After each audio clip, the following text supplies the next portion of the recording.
नमस्कार दोस्तों, अगर आप आज इस कहानी को ध्यान से सुनेंगे तो यह आपके जीवन को देखने का नजरिया बदल देगी। क्या आपने कभी महसूस किया है कि एक ही रात में आपका पूरा जीवन मिट्टी में मिल जाए? घर, प्यार, सुरक्षा, उम्मीद, सब कुछ अचानक खत्म। आप सड़क पर अकेले, भूखे प्यासे और थके हुए हों। तब ऐसा लगता है कि यह आखिरी सांस है, लेकिन उसी पल कोई अजनबी आपका हाथ थाम ले और नर्म आवाज में कहे, डरो मत, अब तुम अकेली नहीं हो। तब आपको कैसा लगेगा? दुखों का पहाड़। मेरा नाम काव्या है। मेरी उम्र 28 साल है। मैं अभी युवा हूँ, लेकिन जीवन के ऐसे कठिन दौर से गुजरी हूँ जो किसी का भी दिल चीर दे। मेरी शादी संदीप के साथ हुई थी। शुरुआत के 2-3 साल तो स्वर्ग जैसे थे। वो मुझे बहुत प्यार करता था, मेरी हर छोटी इच्छा पूरी करता था। सुबह उठकर मुझे चाय पिलाता, रात को मेरे साथ हंसता खेलता था। लेकिन धीरे धीरे सब बदल गया। उसे बुरी संगत लग गई और वह शराब पीने लगा। वह रात को घर आकर झगड़ा करता, गालियां देता और कभी कभी हाथ भी उठाता था। उसके जीवन में एक दूसरी लड़की आ गई थी, जिसने उसे अपने झूठे प्यार के जाल में फंसा लिया था। एक दिन तो वह लड़की हमारे घर में ही रहने आ गई।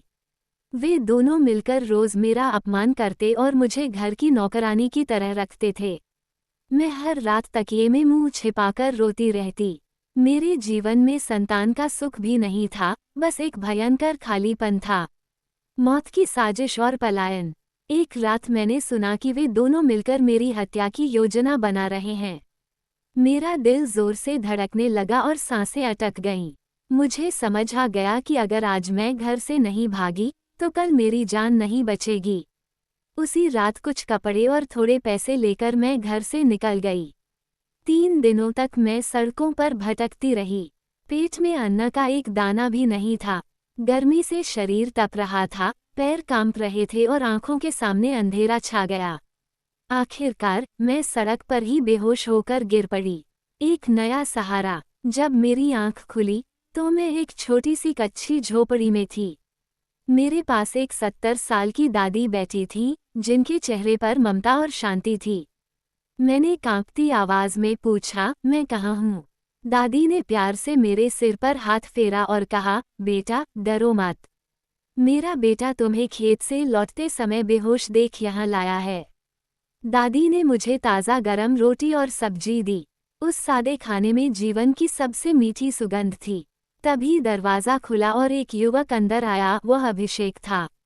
उसका शरीर मजबूत था और आंखों में एक अजीब सी चमक थी।